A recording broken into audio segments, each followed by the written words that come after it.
Saturday in the Big Easy. We roll along with the opening week of college hoops with a Saturday matinee in Uptown as the Tulane Green Wave look for a 2-0 start as they welcome in the Texas State Bobcats out of the Sun Belt.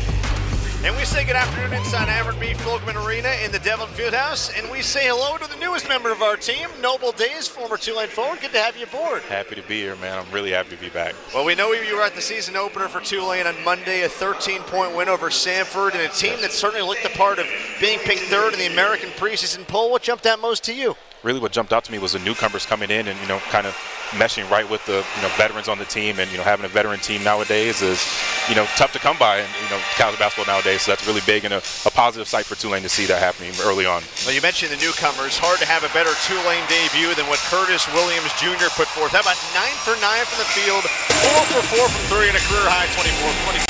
Yeah, Curtis Williams came in and he established himself early, coming in to scoring on all three levels, knocking down tiny shots, really poised scorer, just really there when you need him, count on type of guy. That's what he showed starting to come right in. He was absolutely sensational. Third most field goal attempts without a miss in Tulane history.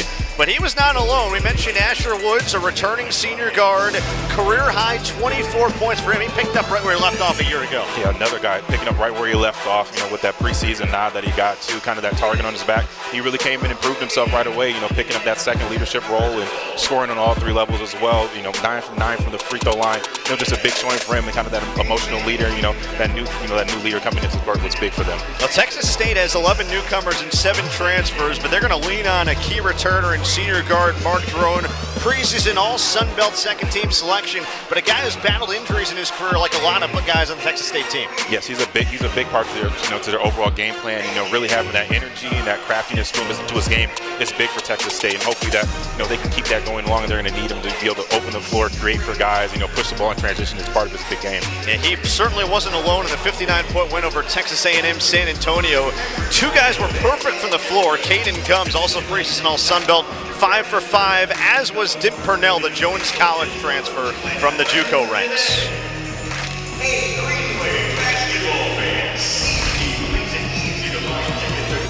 All right, so Tulane and Texas State squaring off for the first time since 2016. An all-time series that Texas State leads 2-0. Tulane trying to get on the board, trying to get off to a fourth straight 2-0 start. And that tip will be controlled by Tulane in the white. Texas State traveling in the black, maroon, and golds. The Bobcats in the Sun Belt were picked to finish eighth out of 14 teams. Tulane picked third, as we mentioned, in the American. Green Wave working around the horn. Curtis Williams Jr. was perfect the other night. That's his first miss in a Tulane uniform as Texas State moves it up the floor for the first time. Hall, Emu, Drone, Gums, and Willis are the starters. They're brought to you by Capital One. We spotlighted Drone off the top. He is a key returner along with Gums. They have a few transfers on this team that are going to play key roles. Inside, it's a miss from Mekhi Willis. He's one of them, a ULM transfer, intra-conference transfer from the Sun Belt. Same starting five, meanwhile, for Tulane, brought to you by Capital One. Middleton, Brumbaugh, Woods, Curtis Williams Jr., and Tyler Ringgold. A pretty quick pace start to this one, and Ringgold ripped it away. Curtis Williams Jr. all alone for the flop. Curtis Williams still perfect from the field, it looks like we're seeing already. Well, he was 9 for 9 the other night. I don't think he had any ones that were as easy as that one. How about this defense from Tyler Ringgold, too? I mean, defense leading into your offense is what, everybody preaches across the country, and that's an easy way to get the game started, get the ball going, and, like you said, Curtis Williams is still perfect from the field. He had an absolutely remarkable effort on Monday. Most attempts without a miss by a Tulane player in at least the last 3 decades, going 9 for 9 from the fields. So he bounces back from the missed jumper with a dunk, and Brumbaugh gets called for a reaching foul. Despite that, we chatted with Ron Hunter yesterday, Noble, and he talked so much and raved about the improvement in Rowan Brumbaugh's defense, which this team's going to need. Yeah, he was saying last year, he was like, flat out, Rowan Brumbaugh was not a great defender, and this year he's really picked it up over the summer, really being that key leader for the team. And, last game he had 5 steals and, trying to keep that going now is, he's starting early now. And 5 steals tied a career high. 2 blocks were a career high. It's a good-looking move inside by Drone, who couldn't finish. Battle for the rebound, and Middleton's got it for Tulane. So Texas State, tale of two games so far. They got destroyed by Bowling Green in their opener. That's a beautiful backdoor look. Ringgold to Middleton for two. You know, Ringgold has showed off that passing ability in the position that he didn't think he'd be playing this year. Yeah, I mean, you know, stepping into a new spot, even Coach Hunter said he's really been, you know, just open-minded to adapting and, you know, filling in the cracks, and that's kind of, you know, the heart and soul of the Tulane team. Big-time rebound there. Brumbaugh corner pop, left it short, fouled his own miss, though, and it's knocked away to Caden Gums on the preseason All-Sun Belt team. Shot was altered by Ringgold. He still floated it up and in. Gums, who a year ago as a sophomore averaged a career-high 11 points per. That's what they're trying to do. They're trying to get out in transition and, you know, push the pace early and not let the defense get set up, and that's exactly what he did. So he's made his last 6 shots, was perfect from the floor Wednesday against Texas A&M San Antonio in a 59-point win for Texas State. They lost by 35 to Bowling Green to start the year. Brumbaugh had his layup partially deflected by Gums. And here comes Texas State on the run. They work into the corner, and a 3-ball is down for Frank Emu. He's now 4 for 6 from deep on the season after shooting it about 46% from 3 as a freshman at UMBC.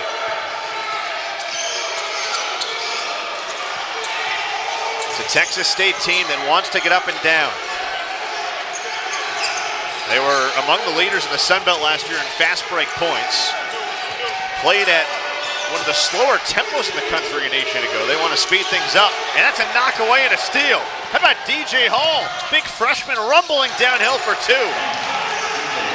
He's a native of Plano, Texas, and Terrence Johnson was raving to us about him and what he can do for this program. Yeah, I mean, every bucket that, you know, Texas State has been getting right now has been all transition buckets, and, you know, everybody's playing together, feeding off the defense. It's a big shot for them. How about Ringgold? He made a couple of threes on Monday, Noble, to tie a career high. He knocks down his first one there. It's a big time. I mean, that's just hard work in the summer, right? Improving that jump shot for a guy who last year went 6 for 28 from 3. Yeah, he's really been been trusted by the team to, you know, shoot those shots when he's open, when he's feeling comfortable, and obviously you can tell by the work when he's pulling them when he's feeling good. That's what you can tell. That's all work in the summertime. Willis couldn't finish. Middleton catch and shoot. And Willis pulls down the rebound. Willis is a transfer from ULM. There's 2 ULM transfers on this roster. He and Jalen Bolden, who led ULM in scoring a year ago. Kendall Davis is also a UL transfer from Louisiana. So 3 Sun Belt intra-conference transfers as Hall faces up and connects.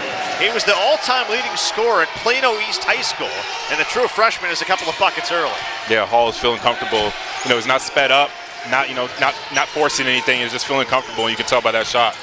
Ringgold right to the bucket. This is an aggressive attack mode for Tyler Ringgold early on. Yeah, looks like this game is going to really be down to, you know, who's going to get some stops early on. Right now, everybody's been scoring, feeling good, so whoever's going to get stops seems like he's going to be able to start, you know, pulling away on this game.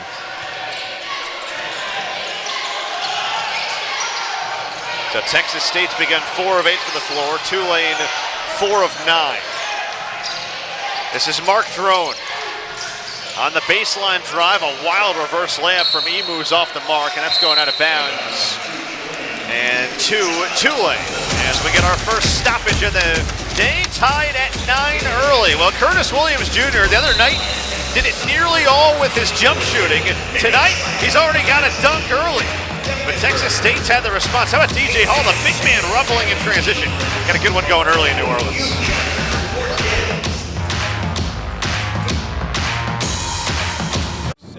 Is earned, never given.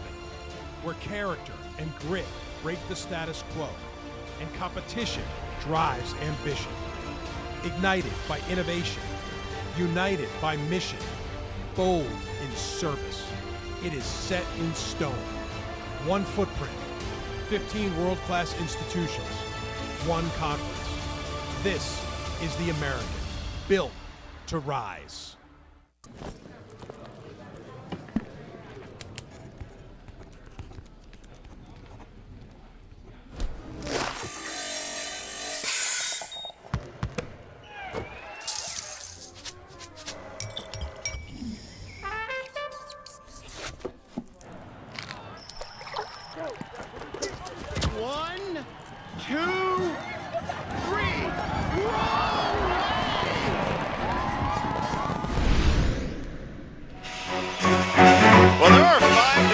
1 head coaches who hail from the New Orleans area. How about this? The Big Easy to the Big Chair. So Terrence Johnson, one of them. 2 of them on this list, Tulane is going to see in the next couple of games, including Quantas White at Louisiana, Stacey Howell at New Orleans. You also have Joe Pasternak doing a great job out west for UC Santa Barbara, and Mike White, who is now at Georgia. So Terrence Johnson, a proud Warren Easton grad, native of New Orleans. He grew up in St. Bernard Parish. His dad, Wilfred, was the first black male head coach of an integrated school in St. Bernard Parish, so he follows in his dad's shoes, but it didn't always seem that way for him. He actually got a degree in microbiology, had intentions of becoming a dentist after graduating from Southern. His initial intention was to play for the late, great Ben Jobe, the Hall of Famer, but Ben Jobe ended up retiring before Terrence got to school at Southern, so his path has taken him on a few different journeys, but he has become a very good head coach. Yes. He and Quantas White actually longtime friends, in fact, lifelong friends, and those two will be squaring off in the Sun Belt after Quantas White got that job at UL following a long time under Kelvin Sampson at Houston. Curtis Williams Jr., meanwhile, leans inside. The shot clock was running down. He wanted a foul. This is great defense from Texas State. They were in all the gaps. Tulane wasn't moving too much, and they were all in all the gaps. Drone inside, a rare miss inside for Hall. And rebound Ringgold and a foul. Now Tyler Ringgold is continuing what he did the other night when he had 10 points, a career-high 2 3-pointers made, and a career-high 3 blocks. He is already all over the floor. 5 points, 3 boards, and 2 assists. And this is a guy, again, I mean, we've talked about the tragic passing of Greg Glenn over the summer, Noble, and obviously something that this program is still dealing with, but they had to shuffle guys around. Ringgold maybe had the biggest move in position. He's been great so far. Man, I really like Ringgold's game. He just brings a lot of the energy and a lot of, just kind of the toughness to the team that I can see right now. And it kind of, it feeds off to him. He's making the right plays and he's making the right passes. A skip to the corner for Woods, who goes into the body of the recently checked in Robert Fields. Couldn't finish. On the run, Texas State. Middleton hacks DJ Hall, who will go to the free throw line.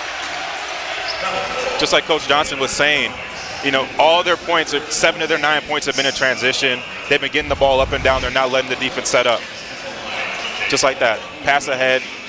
Obviously, easy buckets, getting the ball. Nobody's guarding you at the free throw line. That's what they're wanting to see. Everything's been getting easy, transition, open buckets, and not letting the defense set up. So to the line goes DJ Hall, true freshman we mentioned from Plano, Texas, out of Plano East High. Had a bunch of offers, chose Texas State to play for Coach Terrence Johnson, TJ, as he's affectionately known. This is a guy who in his high school career was Plano East's all-time leading scorer, nearly 1,400 points. As a high school senior, he averaged 24 per game to go with 6 rebounds and 4 assists. He led Plano East. How about this, Noble? He led them to a state championship as a junior. They went 40-0. That's a pretty good record. Man. It's one thing to win a state title and have a good year. 40-0 is something else. It was one of the winningest seasons in Texas high school basketball history. There's a takeaway by Gums, coast to coast for 2. There again. He can fly. We saw that in display. There again, another transition bucket right there. That's going on 10 fast break points. 3 Tulane turnovers have already turned into 6 Texas State points. Ringgold made a 3 earlier, way off that time, didn't graze the iron. And Emu's got the rebound. Texas State a 5 of 11 start from the floor. They've only attempted 1 3-pointer so far. Hall inside with the left hand, he flips it up and in. This is a talented young man. You can see the ability to finish with both hands early. Everything is just seeming easy to them right now. They're playing comfortable, they're playing lax, they're playing at ease. Just everything seems to be coming easy to them right now. Brumbaugh trying to get himself going, and a foul called out high. It'll go on Drone, and that is his first and the team's second. With 12:32 to go in this opening half, a couple of subs will come on. Ringgold will sit, Percy Daniels comes in, and Josiah JoJo Moore checks in for Scotty Middleton. So a couple of new bodies on the court for Tulane. What do each of them bring? Josiah Moore is just somebody that's really been, posed as a Sion James type of player. Really just brings the team together, fills in when you need to. He had a lot of timely buckets in the opener, a couple days ago. And Percy Daniels, just another big body in the paint that really brings the energy, brings the toughness, and he's going to be in there. He's going to bang with the big guys, just like that right now. Unable to grab that offensive rebound. That was a good box out from Robert Fields, another true freshman from Baltimore. They're playing a lot of young guys on this Texas State roster, a lot of newcomers as well. That three-pointer on the way from Dimp Purnell is over the backboard. So Purnell, who went 5 for 5 from the field and 3 for 3 from downtown against Texas A&M San Antonio Wednesday, misses his first shot of the afternoon today. Now you look at Texas State's roster. They've got 11 newcomers, only 2 returners, 7 transfers, and 6 underclassmen. So you talk about Terrence Johnson having to mold a lot of new faces. We know Ron Hunter has some new guys to mold in as well, but he also has a returning nucleus of key guys like Rowan Brumbaugh and Asher Woods. Yeah, it's just kind of the difference of them. Coach Johnson said that every game's an audition, and that's kind of how you get the best out of your players. People are going to be coming hard to play, just like that. They're playing hard. And they're going to say last touch here by Woods on a good defensive play along the sideline from Purnell. Now, Dimp Purnell, who is a Jones College transfer in Mississippi, he is a twin with his brother Kai. His brother Kai is out right now due to injury. You saw him in a gray sweatsuit on the bench. They are one of 7 sets of twins playing together in Division I. There's another 4 sets that play on separate teams in Division I, but they are 2 guys that Terrence Johnson is very excited to have. Both filled it up at the JUCO level. Outside they kick it. It's a 3-ball for Jalen Lee, and that's down. He's 3 for 7 now from distance on the young season, and the Texas A&M transfer gives Texas State a 9-point lead. It's a lot of paint touches from Texas State, and that's how you win games. Get the ball to the paint, you can either score layups or you can kick out for open shots, and that's really what they've been doing this whole game. Backdoor cut, beautifully done by Green. That's a good feed from Percy Daniels as well. That was a great pass from that upper, middle position that Tulane usually has. You can have see the space in the floor, and people are packed, and that's great for Tulane. So how does Tulane slow down this Texas State offense right now? Really, they need to get back in transition. That's where, all of Texas State's points have been coming from. Seeing the ball going through the basket is really, big for somebody like that. Oh, they get a turnover there. Only the second of the game on Texas State. KJ Green with Daniels, Williams, Moore, and Woods. This is JoJo Moore on the baseline, dropping off for Daniels. Skips it off for Woods. Along the baseline, cut off. Williams catch and shoot 3. And the Green Wave now 1 for 7 from downtown after shooting it 11 for 21, about 52% in their opener against Samford on Monday. Gums is cut off. His pass deflected. Green didn't see it, otherwise would have had a steal. They're working around the horn again. Purnell for 3, bucket. That's actually, beg your pardon, Caden Gums knocking down a triple. And he is now 2 for 2 from distance in the early going. It's a great ball movement by Texas State. Like I was saying, getting the ball in the paint is going to be big for them. KJ Green is off the mark. The lead for Texas State is double digits, 21-11. They're on a 12-2 run. Texas State already 3 of 4 from distance. Inside Fields, working on Daniels, who stuffed him and then grabbed the rebound. And the Green Wave want to push it. Williams in transition. With the head up, slashes downhill, floats it up and off. Got his rebound, reverse no. And it's Fields clearing. This is a furious pace to start. Jalen Lee driving on Moore. And they will reset it now with Purnell. This is what Tulane wants them to play against. They want them to play against their defense and not get transition points, but being able to, take some time off the clock and really make them run offense. That's what they want to see them do. Here's Gums. Shot clock's inside of 5. On a baseline drive, reversed it up and off. And the shot clock expired before the rebound was grabbed by Fields. So that'll take us to the under 12 media timeout at a long time without a stoppage. And right now it's Texas State filling it up from 3-point range. How about Caden Gums? 3 for 4 from the floor and a 3-pointer early on. And a 10-point Bobcats edge.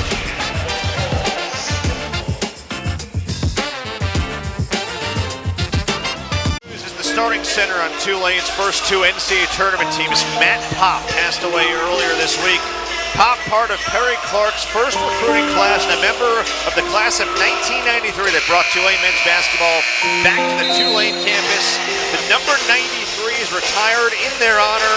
Pop, who started 100 games over 4 seasons for the Green Wave, part of the 1992 Metro Conference champions that were inducted into the Tulane Athletics Hall of Fame in 2021. So we certainly send our condolences to Matt Pop's family, loved ones, friends, and the entire Tulane community. It's been a tough time around here of late. We spoke about Greg Glenn passing over the summer. Matt Pop, an instrumental piece of so many of those great teams in the 90s. I know, Noble, for you playing here, Coach Hunter made you well aware of the history of this program and those tournament teams under Perry Clark in the 90s and the tradition that there was. Yes, I mean, really just, the history that they're trying to get back to here at Tulane is, it's a good program and, just a lot of roots and, getting to that tournament has always been Coach Hunter's main thing, and I know he's still trying to get back there, and they have a poised team to really do that. Last NCAA tournament berth was in 1995, 30 years ago. Can they change that this season?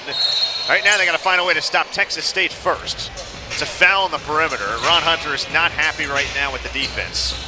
And that's going to be a reach in on KJ Green. And you almost saw Ron Hunter going for the point to Asher Woods to come off the bench before the whistle was even blowing.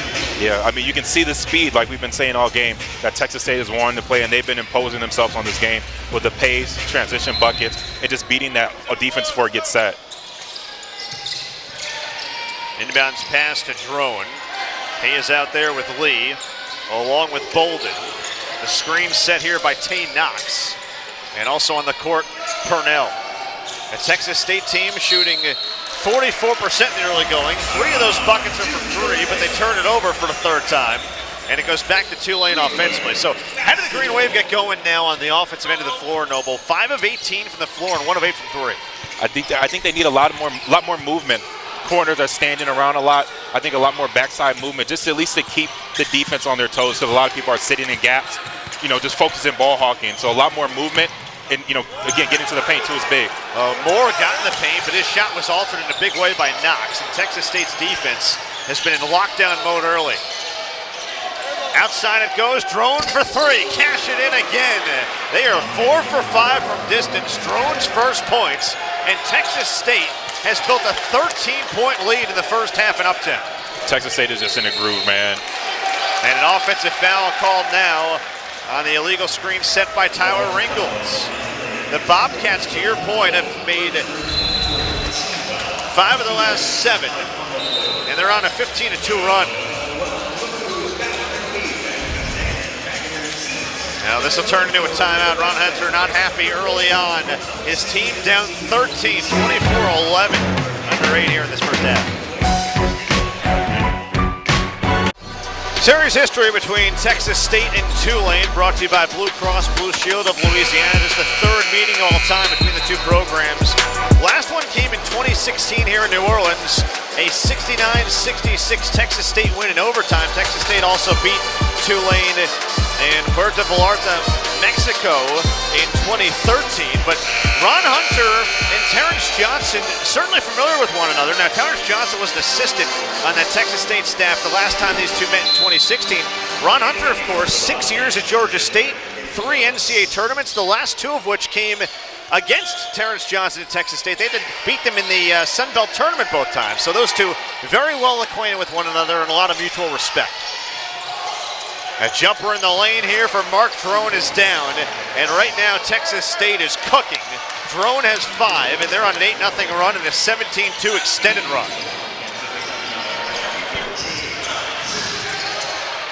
Ringgold for Woods. Those two with Middleton, Moore, and Brumbaugh. Tulane just trying to find someone who can put the ball in the basket. Their scoring drought nears 4 minutes. Ringgold does. That's a good way to stop the drought, get to the hole, and get 2. That was a timely bucket by Ringgold, and that's what they need to do. Go to the paint, get fouled, get layups, get easy buckets to try to cut into this lead. Trying to shoot yourself out of it isn't really going to be the best option. You got to get to the paint to try to at least open the floor for you to get those easy looks, and that was a great job by Ringgold doing that. It's really been on this end of the floor, though, where the struggling's been of late. Can they slow down Texas State? That's a good way to do it. Ringgold getting down and dirty. So he gets the bucket, then he gets the steal. That ball's poked out of bounds. They're going to say last touch by Moore. Tulane's bench can't believe it. That's a good hustle play by Tay Knox to keep it alive. Like you said, the defense end is really where Tulane is struggling at, and Texas State is, there's been no defense really for them, that they're seeing, no hands in the way. Just getting any shots they want, any looks they want. That's kind of been a big thing for them to, playing so comfortable right now. Oh, improvement on that last possession, getting a deflection, but couldn't corral the loose ball. On the drive, it's Gums around the horn and Knox, and he finishes with the left. Texas State up by 15 points, shooting 52% in this first half and 4 of 5 from 3. Knox is a transfer from Western Illinois. Spent 2 years there after a year at Chipola Junior College in Florida.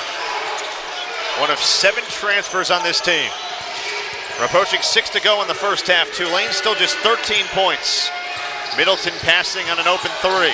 Shot clock at 5. Middleton in the lane, turns, fires, left it short. And the rebound to Jalen Lee.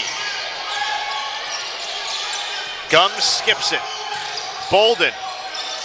Outside it goes. Right back to Bolden. He'll uncork a 3. Well off the mark, and Knox grabs an offensive rebound. A reset for Texas State. In the middle of that matchup, and a foul.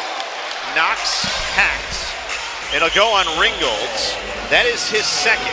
So what is Texas State doing so effectively, not only in the transition game, but against the matchup right now in the half court? It's the energy. The energy they've been playing with is infectious. All 5 guys have been just playing, flowing, passing the ball to the next man, trusting in their guys. And it's also kind of, counteracting on Tulane where they're, you see the guys that are playing hard. They're coming, they're bringing the fight to them. So really, Texas State has been having, just infinite amount of energy right now. They go inside Mekhi Willis for 2 more. Texas State is getting whatever they want right now in the paint. Now 16 paint points. And Willis has his first field goal as Brumbaugh drives and draws a blocking foul on Bolden, who tried to take a charge. So good aggressive attack there by Brumbaugh. And Tulane's going to take its first free throws of the game here after going 11 for 12 at the line on Monday. So they need to get to the paint. Need to get to the free throw line, something, at least see the ball go through. Just right now they're in a big deficit. They just need to see the ball go through, get some easy ones, and try to get some confidence in these guys. Get some fight going for them. Brumbaugh, a quiet opener scoring-wise by his standards, after averaging more than 17 points per game in conference play a year ago. He was 7th in the league in scoring overall at 15.5, but he did a lot of other things. We talked about his improved defense, tied a career high with 5 steals. He had 2 blocks. A guy who's been asked to be more of a vocal leader, as is Asher Woods, right? You lose that voice of Greg Glenn. Somebody has to step up, and Coach Ron Hunter's hoping that Brumbaugh and Woods can be that. Yeah, I mean, he's been saying in practice, nobody's above, the standard, and those guys are buying in, and they're big team players. They want everybody to, get caught up to speed as a Tulane way. And, I mean, obviously they've done that in the opener, and they're trying to get that back going now. Oh, how about Hall finishing plus the foul? He worked around Middleton for 2 more, and he is showing off the full arsenal in this first half. How about already 10 points on 4 of 5 for the true freshman? Like I said earlier, too, just poised. They're not really forcing anything. They're taking what Tulane is giving them, and they're really just, waiting for their opportunities, and they're playing tough. They're playing through fouls. They just want it more right now. You saw him give a little look back at Middleton as if to say you're too small without giving the gesture. He's got 11 points already. He had 9 against Texas A&M San Antonio on Wednesday. He had 4 in their opener against Bowling Green. So he's nearly surpassed his total for the first 2. Woods is well off. It is very, very rare that you see Asher Woods airball a 3. And Tulane is just out of sorts right now offensively. 6 for 22 from the field, 1 for 9 from distance. Yeah, Texas State is just imposing their will on this game right now, playing with confidence, playing with poise. It seems like the game's just going slow for them and so fast for Tulane right now. They have jumped out of the gates like a rocket ship. It's Bolden falling away from the free throw line and missed it. Offensive rebound again for DJ Hall. Goes up against Davion Bradford and missed it. Willis there for the loose change. 2 more for Texas State, and their lead is 20. As we roll towards 4 to play in this first half, they have now grabbed 3 offensive rebounds that have led to 4 second chance points. And they are dominating the paint, 18 to 10. Williams is passed for Bradford, knocked around in a foul. It's 4 as a team on Texas State. And with 4:06 to go in this first half, Tulane down 20, just searching for answers. When you were playing and you were down by a deficit of this kind of margin, Noble, the mindset is just trying to creep a little closer. Just string together a couple possessions, right? You can't do it all at once. That's the main thing, trying to not get sucked into that mode of trying to, get it all back with one shot. But really, you got to win the media. So you got to break it down to 4-minute spurts and try to, beat those teams out on those media parts because, chipping it away to 15-10, that's really what Tulane's going to have to do to try to, get themselves back in this game. Now, KJ Green bottoms a three. That was much needed in the first field goal for Tulane in more than 3 minutes. Paint touches are big. Paint touches are going to be big for Tulane to get themselves back in this game. Now, KJ Green, a season ago, took 7 threes, made 2 of them. He missed his only 2 threes on Monday. He makes his first here today. Texas State still shooting the lights out in this first half, get whenever they want offensively. Wide open Bolden, passes on a 3, drives inside with the left, a wild shot that looked like a pass. Bradford a block, Willis got it back and scores. He's been a man amongst boys inside of the paint, finding the loose change. He's got 6. Jack, the main thing that's been standing out to me is what Coach Johnson said, that every game is an audition for them. And it seems like these guys are fighting for Texas State, fighting for minutes right now, trying to show themselves that they're ready to be out on the floor.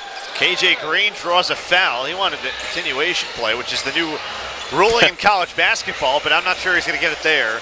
And that'll lead us to a timeout. Texas State up by 19 points. Terrence Johnson's team has come up on the road and showed out in a big way early. 3:04 to play, first half in uptown New Orleans, where Texas State, the Bobcats out of the Sun Belt, are taking it to Tulane right now late in this first half, up by 19 points. A game they've led by as many as 20. Jack Benjamin and former Tulane forward Noble Days with you. So Texas State shooting it 50% from the floor. They've made 4 of their 6 3-pointers. 11-2, getting out and running on fast break points. And how does Tulane get back in this game and close the first half strong? Right now they're down 22-10 in points in the paint. They need to really try to, shut off any of the fast break points or really even any easy looks in the paint to really, make Texas State take some tough shots. They're shooting 50% from the field because they're shooting layups. That's kind of what they got to do. Well, they need to attack the basket as well. And that's 6 fouls now in Texas State. So Ron Hunter's team creeps a little closer to being in the bonus for the final 3:02 in this first half. Ron Hunter is 7-0 in season openers as Tulane's head coach. He is looking for a 4th straight 2-0 start, and his team has been dominant at home in the non-conference under his watch. They have got 19-3 at home in non-conference since the start of the 2022 campaign. So it is rare they lose a game early in November like this. And they're trying to dig out of a big hole right now down 19. Moore to the basket for 2. There's the spark he talked about that sophomore Josiah Moore can provide. Josiah Moore with another timely bucket. He's been the guy that's, weathered the storm and cut a lot of scoring droughts. So hopefully that he can pull up big for Tulane coming up. He averaged nearly 11 points per game at Oral Roberts a year ago playing in the Summit League. He had 15 games in double figures, scored 20 or more twice. Emu. Cut off by Daniels. Outside they pitch it. It's Gums backtracking with 5. Around the horn to Emu with 3 with 2. Does he see it? He does. Launches a 3. Another offensive rebound. That time Hall brought it down where Tulane could rip it. Moore comes out of it. A tie-up. And possession is going to keep it on this end with Texas State with more tussling going on. It was only a matter of time before some physicality came into play. I'm sitting next to a guy who was in the middle of a lot of these tussles when he was playing back in the day. Man, I mean, you missing it all, diving for loose balls, taking charges? I mean, you love the fight for both teams, man. Obviously Texas State's been bringing that. You want to see a little bit more of that from Tulane. So I mean, you want to see that type of stuff from your guys, at least to give your bench, some hope, some fight. Like, hey, man, we need to get back in this game.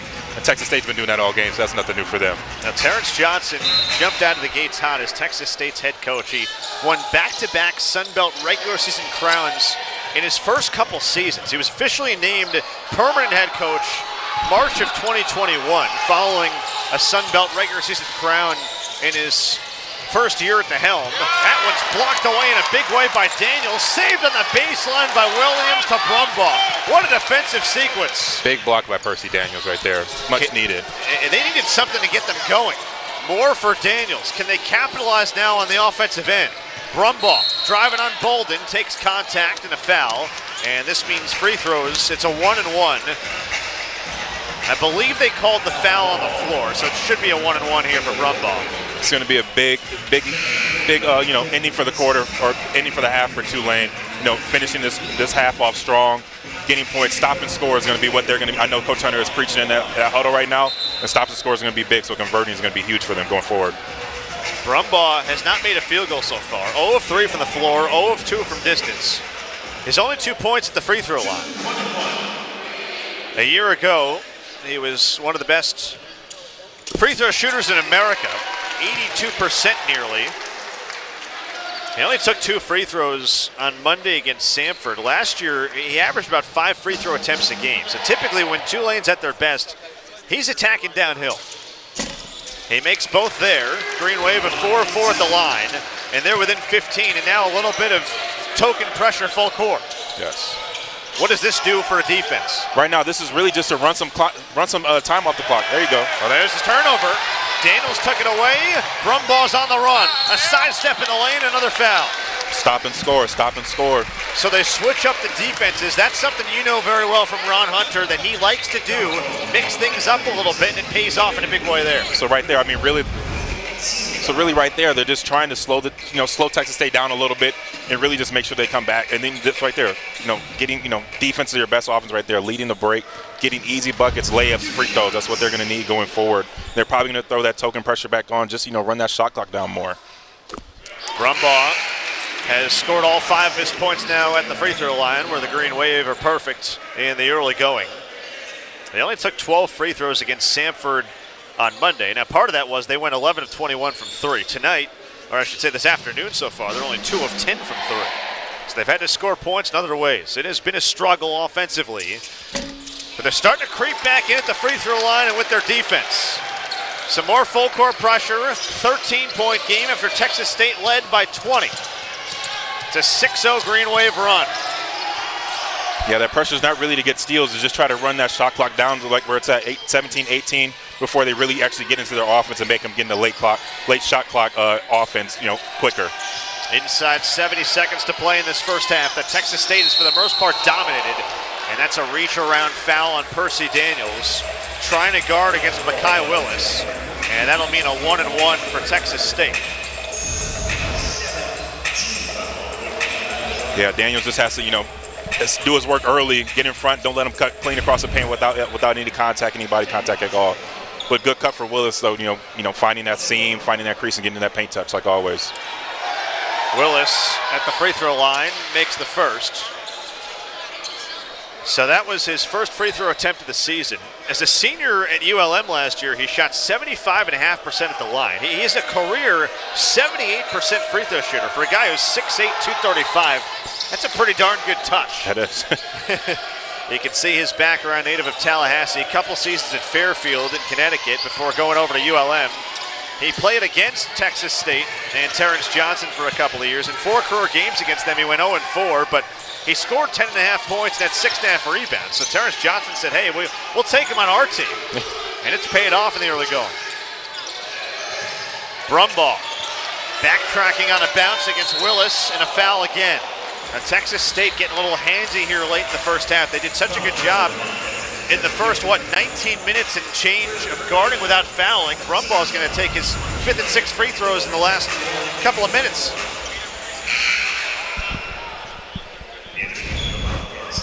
First foul on Willis. Actually, you know what? They called it on Purnell, and that's his 3rd. So that's a big call on Purnell, who came in as their 3rd leading scorer through 2 games. Another front end for Brumbaugh's down. So all 7 of his points at the free throw line. Brumbaugh, the Georgetown transfer from a season ago. Outstanding first year at Tulane.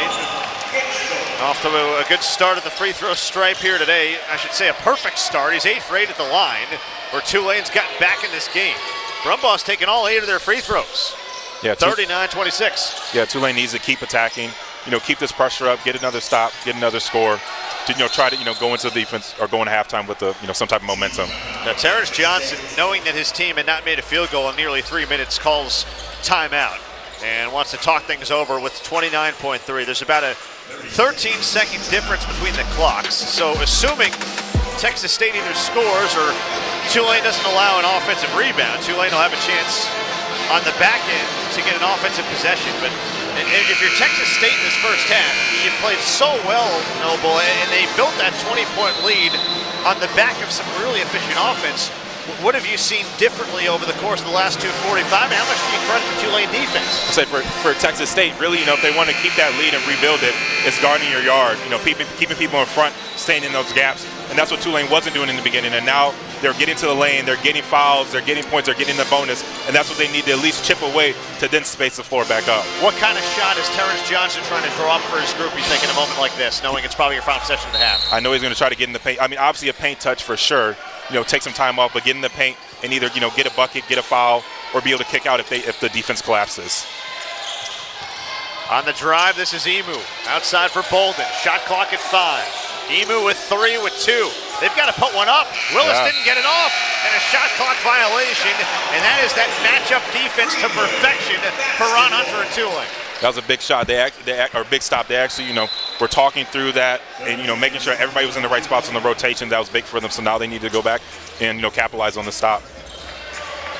Ron Hunter is not happy about something. Again, our officiating crew today, Byron Jarrett, Will Howard, and Patrick Evans. I don't know if he thought that there should have been a continuation of play, that his team was going to be off and running, but either way, 13.5. In a game where you've trailed by as many as 20 if you're Tulane, and you're now within 13, a chance to make it 10 with a 3, 11 with a 2. What's Ron Hunter trying to draw up in this timeout?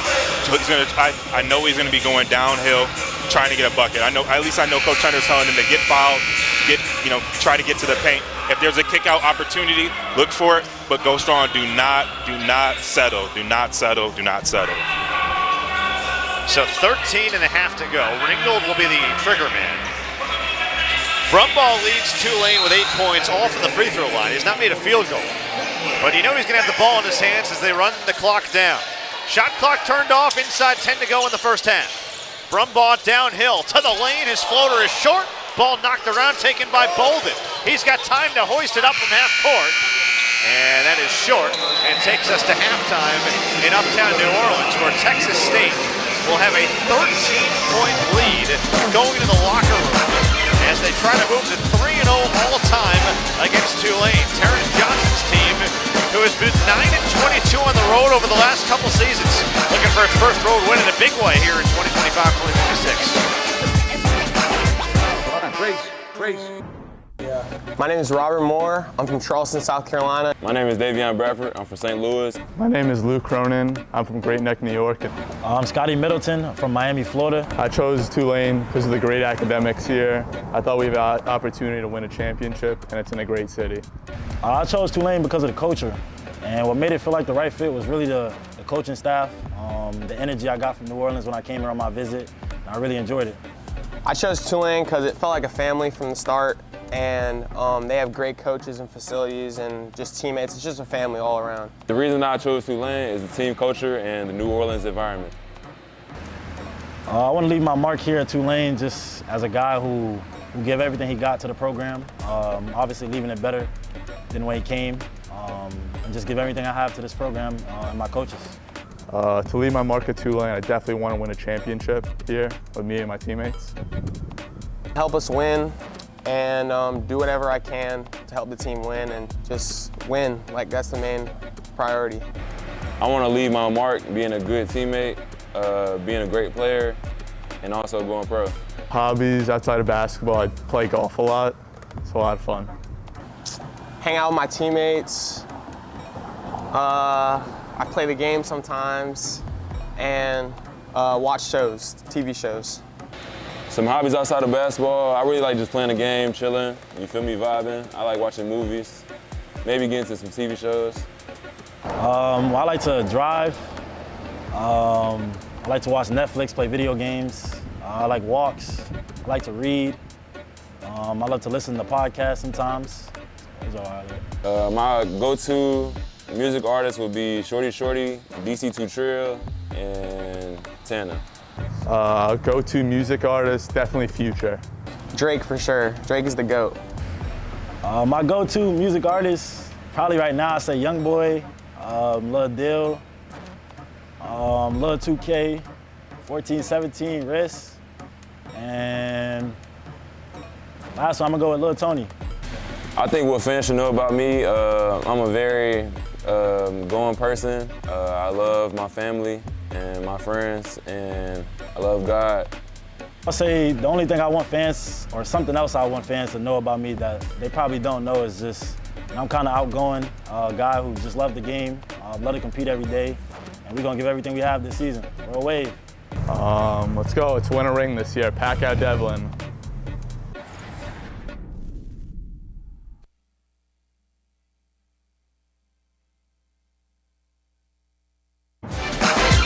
Halftime here in New Orleans, where Texas State is up big on Tulane by 13, 39-26. They actually led that first half by as many as 20 points. We're welcome you back inside Fogelman and Devlin, former Tulane forward, Noble Days, and Jack Benjamin with you. So Tulane struggled to shoot the ball in that first half, but the real story was just how efficient Texas State was in the paint.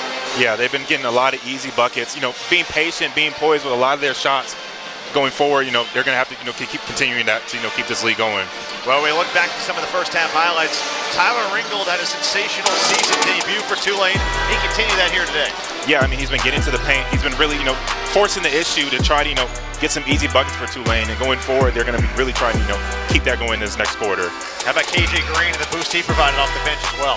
KJ Green, they're looking for a spark for somebody, just to give him some production. And KJ Green came in, gave him a little bit of something, to work for, to look, a little bit of spark going into the next, the next half. Well, we mentioned the paint points, 22-12 in favor of Texas State in that first half, and a lot of that was the play of DJ Hall, the freshman. Yeah, DJ Hall, again, like I was saying, the poised scoring. It seems like everybody on Texas State is, okay with the next person making that play, and he's been the guy, the receiving end of a lot of those passes, a lot of those steals, and a lot of, just a lot of those easy buckets around the rim. He's been feeling nice touch and all that. He led the way with all scorers with 11 points in that first half. And then Caden Gums, you and I were talking in the break. In the first half, he put together 7 points, 5 assists, and 1 turnover. Man, I mean, he's just been everywhere. He's been holding up that, just kind of bringing the feel for the team out there. Bringing a lot of the guys, in, but also, scoring when he needs to, but also facilitating, making the right pass, making the right play. Not forcing also. First half stats are brought to you by Manning Family Children's. You can see Texas State and how well they shot the ball from the floor. Of course, 4 makes from 3 is double the number that Tulane made, and Tulane took 3 more, so that number's got to change. Points in the paint heavy in favor to Texas State, as well as the fast break points. So a lot of those numbers along the margins right now going the way of the Bobcats. That's got to change if Tulane wants to turn around in the second half. I mean, it's all energy. A lot of those points in the paint, fast break points, those are all energy plays, energy, just energy moments in the game. And if Tulane's going to even do anything to try to counteract that, they're going to have to pick their energy up because Texas State is bringing it. One number not in there as well. Texas State +9 on the boards in the first half. They had 6 offensive rebounds. Tulane may be lucky that only turned into 6 second chance points. So a lot of work to do for the Green Wave as we get ready for the second half. Tulane again looking for a 4th straight 2-0 start to the season. Texas State looking for its first road win of the year. They have struggled on the road over the last couple seasons, trying to change that.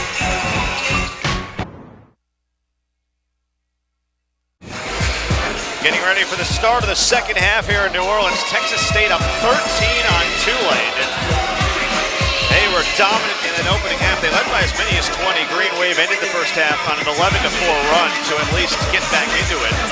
So the Green Wave trying to find a way to come back. Something they did 6 times a year ago. They went 6-13 and trailing at the half. 6-5 actually in conference play, but didn't win a single time in non-conference trailing at the half. Look at our leading scorers. Brumbaugh's got 8 points. But he's only done it with free throws. Ringgold 7, Green 5. Brumbaugh's going to find a way to get the ball in the basket.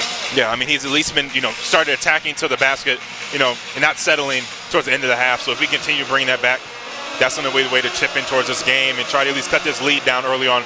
This first start of this half is going to be key for Tulane, this first media, to try to get some momentum to go and, try to, get into Texas State's head a little bit.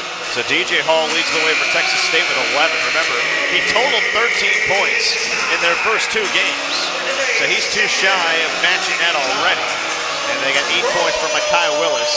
That's their starting front court. 19 of their 39 right there. 7 from Caden Gums. So Tulane begins with it to start off the second half. Again, they've never beaten Texas State. 0-2 all time. First matchup between these two since 2016.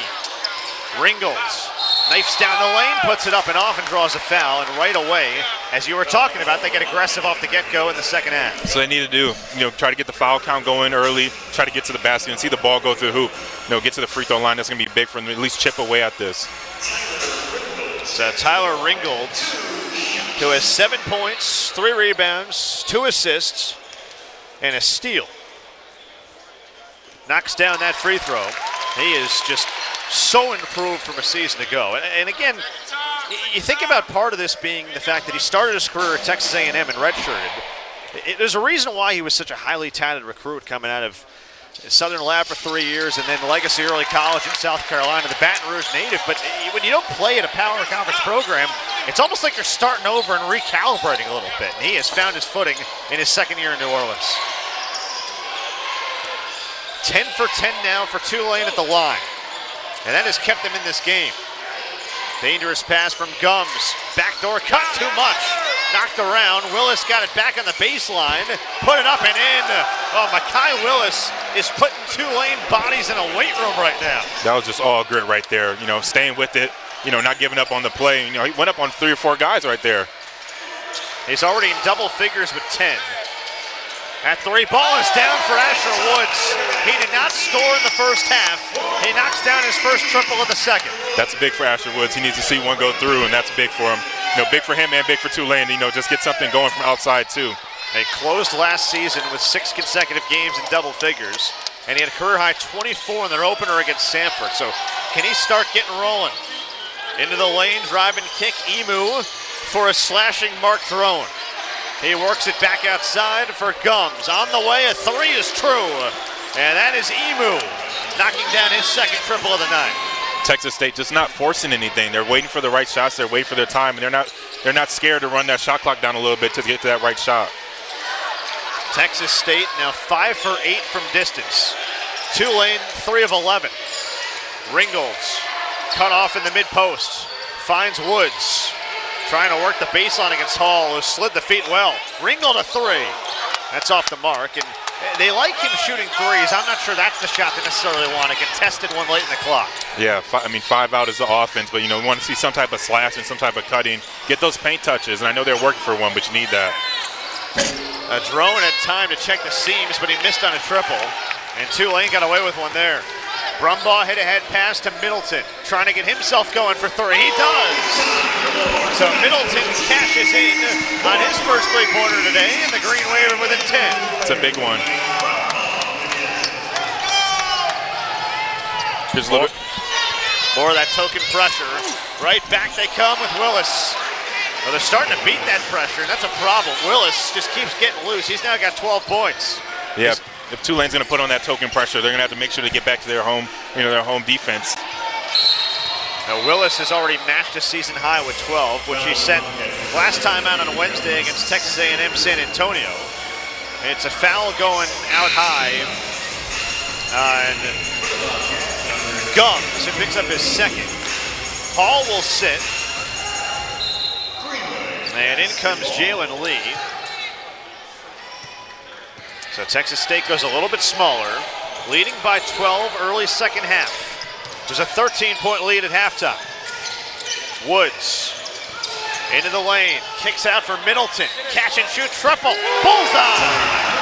Scotty Middleton, who had 2 first-half points, already has 6 here in about a minute in the second half. Those are big shots. That's what paint touches do. They collapse the defense and give you open shots outside for kicks, floaters, drives, get to the free throw line. So paint touches are huge. Green Wave made 2 threes in the first half, already 3 here in the second. They're back within single digits. And a stoppage, and it looks like Emu is in pain. And he's going right to the bench, looking at that lower leg. Now, that's not a good sign for Texas State. They'll bring Dim Purnell back in. And we'll try to get you an update on Emu if we can. Emu entered as their second leading scorer. Purnell came in as their third leading scorer through 2 games. Drone, skip pass, Purnell on a baseline drive, knocked away by Ringgold, and then Ringgold stripped it away. On the run, Tulane. With a 3 they can make in 2-possession game. Ringgold inside for 2 and a foul. A chance for one in the house for Tyler Ringgold. this crowd finally on their feet here in New Orleans. Now, you were talking about it, partner, defense to offense. Yeah, that's what Tulane. I mean, Tulane's taking a book out of taking a page out of Texas State's book. You know, getting a little bit of that defense, pushing the offense, getting fouled, and the easy bucket. So that's going to be big for them going forward. And this, you know, they're seeing the recipe. They're seeing what they need to do for this win, and they just got to keep going. They've chipped this lead down all the way down to, you know, a 7-point game. So they just need to keep running with that idea. This is turning into the Tyler Ringgold coming out party over these first couple of games of the season. 11 points already. He has back-to-back games in double figures to start off the season after he totaled a grand total of 4 of them a year ago. It's a 6-point game, closest Tulane has been since very early in the first half. Lee up top, thrown, fires up a triple. Rebound, Asher Woods. A three-pointer here in the Green Wave within a single possession. Middleton's made 2 second-half threes already.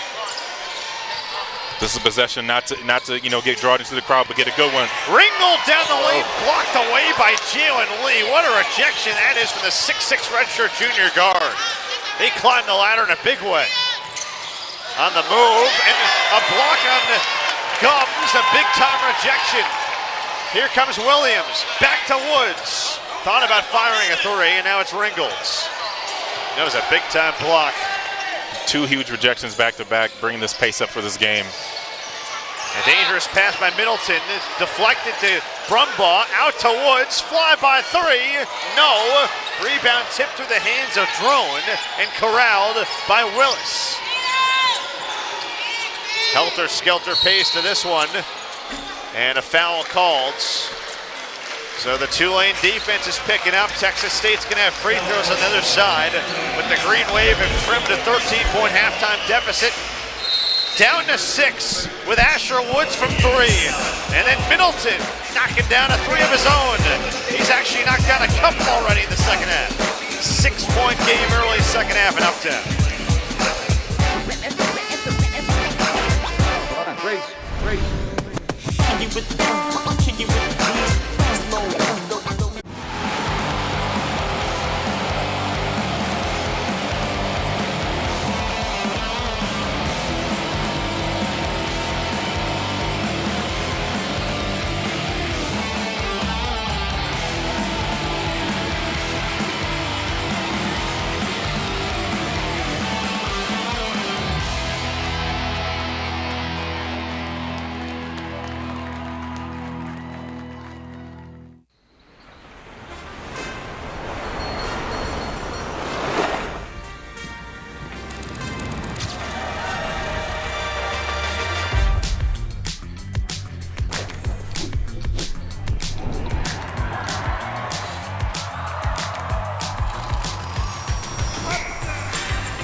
Texas State's lead at halftime was 13. It has been cut by more than half, down to a half dozen, 46-40.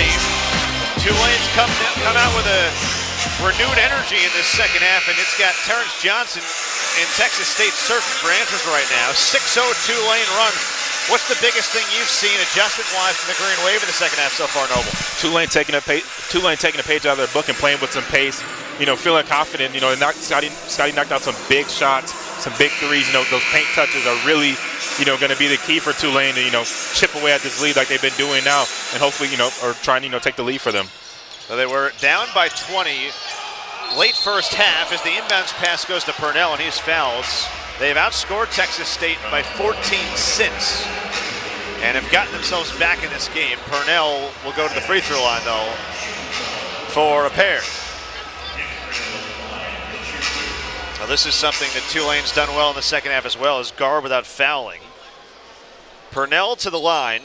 Again, we mentioned Dimp is a twin with Kai. Both of them played at Jones College in Mississippi, one of the top JUCOs in the program, or in the country, I should say, a season ago. Dimp averaged last year right around 13 points per game. As a freshman, he was an All-American, averaging about 18.8 per game, and Kai was around those numbers as well. There's his brother. They're hoping to get him back sooner than later. But again, one of 7 sets of twins on the same roster in college basketball this season. And there are 3 other sets of twins playing in D1 on different teams as well. Texas State throwing a little bit of that token pressure too, just to get that shot clock down, get them into that late clock offense. Middleton again, not that time. And 1 and done for Tulane. They have still only grabbed 2 offensive rebounds to 6 for Texas State. Although Texas State is seeking its first second half offensive rebound so far. So better job of boxing out so far for Tulane. Purnell around the horn for Gums. Those 2 along with Drone. Working inside, Knox is out there as well. It goes back out to Purnell, who drops in a 3 right in front of his bench. Now Purnell came in 4 for 9 from 3 on the season. He's now 5 for 11, and Texas State back up 11. Man, they're shooting 50+% from the field or from the 3. I mean, that's a tough way to lose that game, shooting like that. It's Moore, drive and kick, Brumbaugh for 3 and a foul. A chance at a 4-point play as Brumbaugh buries a 3. His first field goal of the game. His first field goal is a very big field goal. Much needed 3 by Tulane right there. And 1, get to the line 2, just tack on some extra points. Maybe that's a big, energy changer for the team. Ringo's been bringing a lot of energy. Maybe Brumbaugh can bring some too. How about the pass by Josiah Moore as well to get it out there? And Brumbaugh, who is now in double figures for the 32nd consecutive game, is 9 for 9 at the free throw line. Remember, he ended last year with 30 consecutive double-figure scoring games. He's got 2 in the first 2 of this season. And Tulane's going to need a whole lot more of that if they want to pull off a win against a very pesky Texas State team here today. 51-44, more full court pressure shown. And now they back off a little bit as Drone brings it across. Preseason all second team Sun Belt selection. Texas State was picked to finish 8th of 14 in the Sun Belt this year. Brumbaugh, a knockaway, a near steal. Drone got it back. DJ Hall, and now Drone, 2-man game. Outside it goes, 3 on the way, and through for Jalen Lee. His second triple today. Texas State 7 for 12. They're unconscious beyond the arc. Yeah, a lot of those threes they've been making have been open shots, wide open. Woods had his shot altered at the rim by Knox, taken back by Ringgold. His shot blocked by Hall, and it stays with Tulane. This Texas State team, which last year was top 80 nationally in blocks, they were 3rd in the Sun Belt. They have come up with some big rejections today. Tulane actually has blocked 7 shots. Woods look at you figure brief breather as KJ Green, who gave them some great first half minutes, checks in. Brumbaugh off a screen. Outside Ringolds. Passes on that triple after making 1 early. Josiah Moore knifes down the lane, pivots through, put it up, and it's swatted into the stands by Tay Knox, who stares him down afterward. Knox averaged a block and a half last year at Western Illinois, which was one of the top marks in their conference. And they're going to see if there's time left at all on the shot clock. Yeah, that was a great move by Josiah. But I mean, Knox has really just been bringing the energy this entire game, which you can't, is undeniable from the moment he stepped on the floor. So they're going to check if the ball hit out of bounds before the shot clock expired. It was a huge rejection from Knox regardless. I'll tell you what, and Noble, you'll appreciate this because this was part of your role. It wasn't always your role to block shots, but guys who can affect shots. I think of the Victor Wembanyama effect in the NBA these days, in the way that he's able to just alter guys at the rim. The combination of Knox and Hall have altered so many shots, even if they're not blocking them every time. I mean, even just blocking his shot, but also just altering his shot. It doesn't go in the stat sheet, but it's also a missed shot is a missed shot. And having that presence in the paint is always going to be in the back of the offensive player's mind. They will put 1 second on the shot clock. That's where the ball hit out of bounds. So this has to be either a lob or a catch and shoot directly. They do loft it in. Ringgold tipped it, taken away by Jalen Lee. And Texas State's on the run. But Lee turned it over into his own bench. That is the first second half turnover on Texas State. They've been pretty clean for the most part today. Another look at the mishandle. Well, they turned it over 18 times at Bowling Green in their opener. They then turned it over 13 times against Texas A&M San Antonio on Wednesday.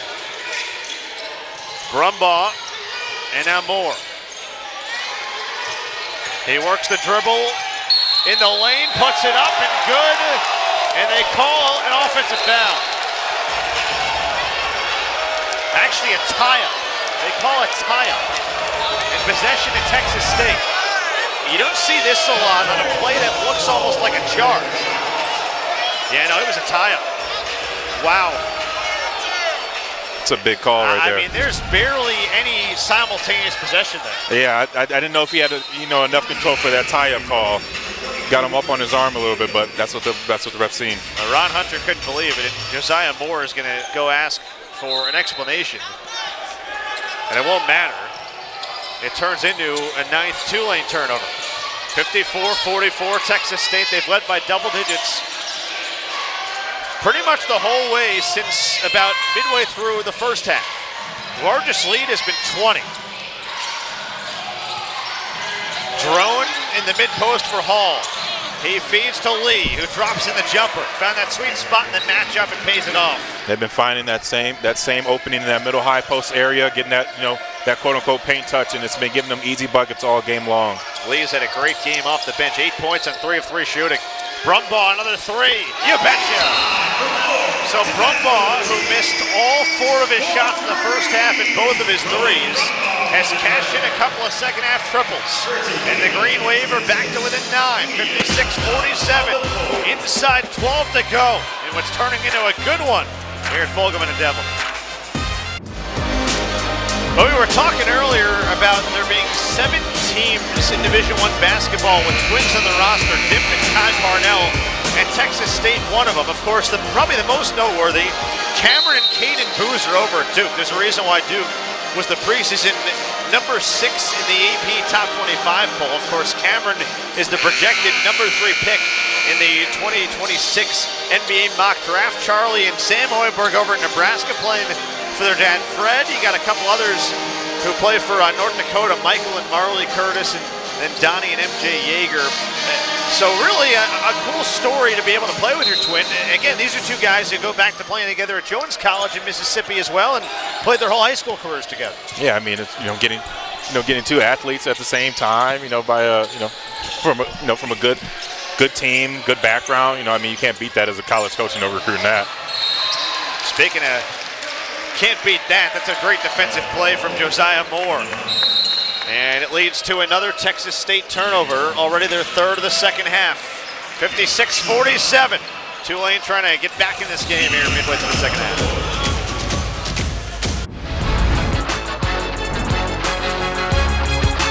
This game today, how about 7 for 12 from 3? They're shooting above 58% from distance. Yeah, I mean, every one of those threes that they're making are kick-out threes, paint touch threes, and they're not like they're creating their own dribble driving, all that type of stuff. They're getting easy catch and shoot threes, which is a high percentage shot, and that's what they've been knocking down. That's why our percentage is so high.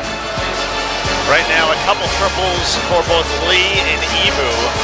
They are among 6 different Texas State players to knock down a triple for Terrence Johnson. So when you played in the matchup defense for a long time under Ron Hunter, you know where the various spots are that you want to be. As you can see what Texas State's done from 3-point range compared to their season average. When threes are going down like this and the contests aren't great, what's the adjustment that needs to be made defensively for Tua? The main adjustment people usually think are from the continuing the 3, but it's stopping the ball, because all of those are coming off of help side defense coming in to help. Stopping the ball will cut down a lot of all those other things, just guarding your own yard. Foul called on Texas State, I should say. It's on Purnell guarding against KJ Green. When you say guarding your yard, what do you mean by that? Keeping the man in front of you. It's you and your man. If he beats you, you're not guarding your space. That's your alley, and you're gonna cause one of your other teammates to come, have to help and pull them off their man. Coach CP is a big guy playing advantage basketball. bringing somebody else to come over is playing 2-on-1 basketball, and that's what, you can win every day like that. That's what Tulane is trying not to do. When you say Coach CP, you refer to Claude Pardue. Coach Claude Pardue. We know you got all the lingo down. Just checking. Ringgold to be on the baseline drive and flush. Oh, a big-time stuff for Ringgold, who rocks the rim with the right hand. That was a huge drive right there, man. He just saw the opening. He took it. He took off. It felt like Tulane needed some kind of emotion to get into their system. That might do it.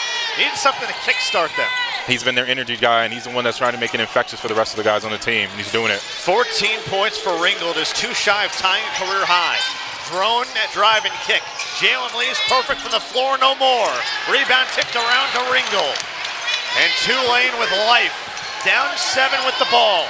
Brumbaugh accelerating along the baseline, reversed it up and off and drew a foul. And he will go back to the line for his 10th and 11th free throw attempts of the game. Another look at this Ringgold rim rocker. Man, just good ball movement, good job of Percy getting out of the way. Tyler Ringgold just driving, elevating, he wasn't scared. Depending on what goes down today in the world of college football and college basketball, I don't know, maybe a borderline SC top 10 moment there. Pretty big dunk. Not bad. I mean, he took off from outside the paint, jumped with 2 guys. I mean, that's all the coaches want you to do is go up with that. Rowan Brumbaugh now 10 for 10 at the free throw line and 16 points. His career high in free throws made is 11. His career high in free throws attempted is 12. And the Green Wave remain perfect at the line. Neither team has missed a free throw. How about 21 for 21 free throw shooting combined in this game? More importantly for Tulane, they are back within 2 possessions at 56-51. They trailed earlier by 20. Inside Willis lost the ball. KJ Green on the run with the head up. He'll slow down for reinforcements. They can get back within a possession with a bucket here. Ringgold's thought about 3.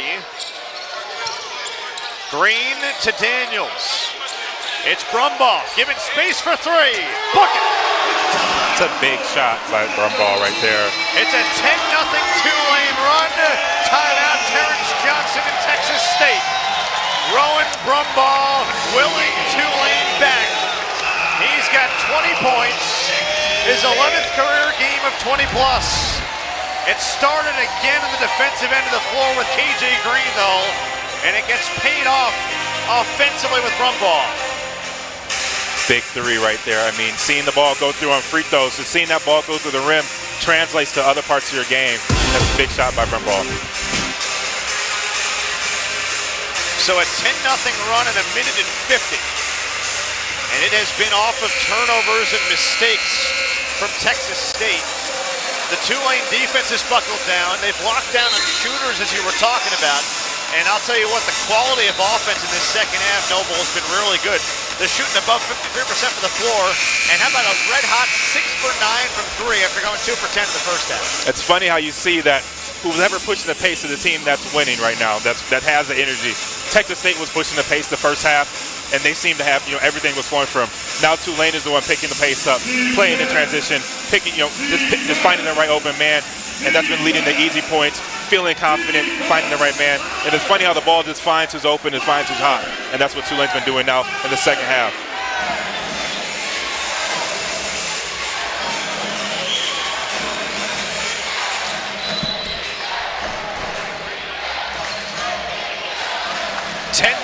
Tulane run. Does Texas State have a response? Their scoring drought has now surpassed 2 minutes.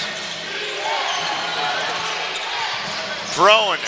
Inside it goes to Purnell. Backtracking on Brumbaugh. On a baseline drive. Stolen again by Green. That's his second steal and as many trips for Texas State down the floor. Tulane can tie or take its first lead since it was 4-2 with a 3-pointer. Green knifes inside, floats it up, around, and off. That hit every inch of the iron.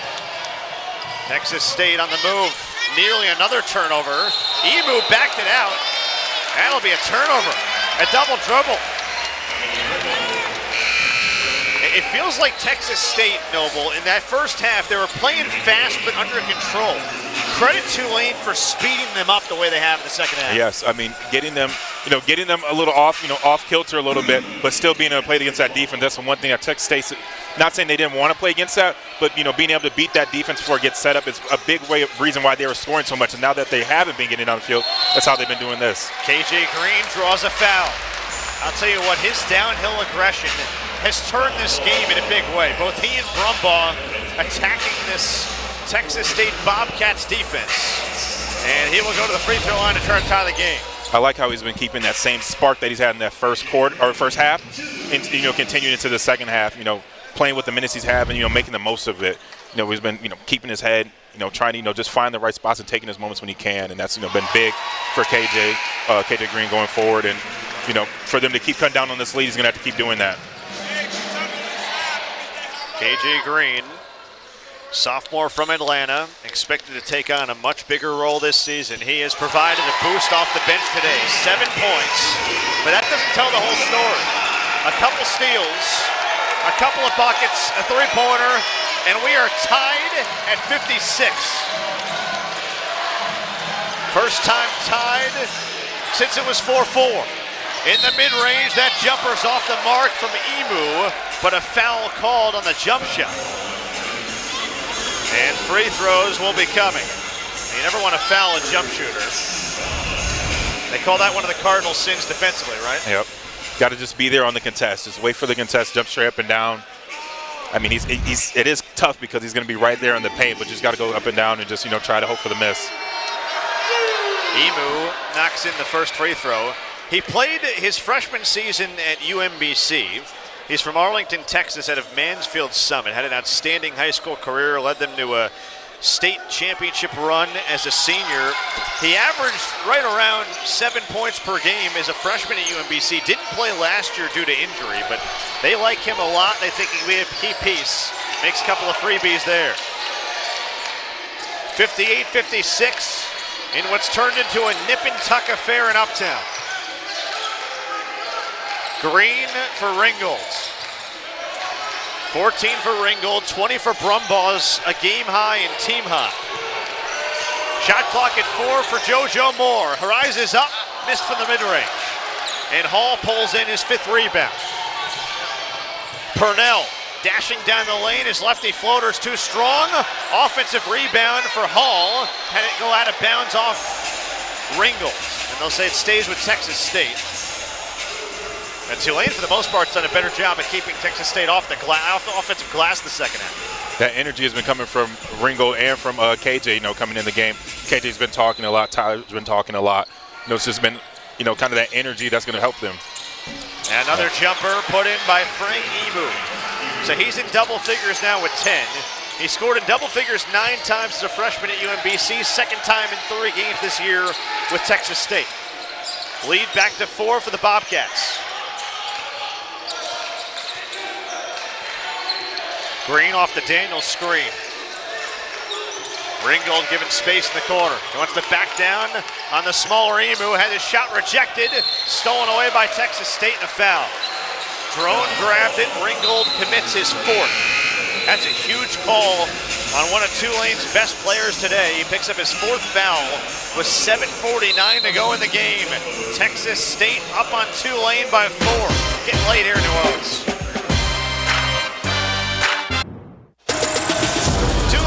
Schedule brought to you by SeatGeek. We mentioned that Tulane will not leave the state until they go to play in the Charleston Classic on November 21st. So at UL on Tuesday, taking on Quantas White, another New Orleans native, now coaching the Ragin' Cajuns. And then they've got New Orleans in the battle for NOLA.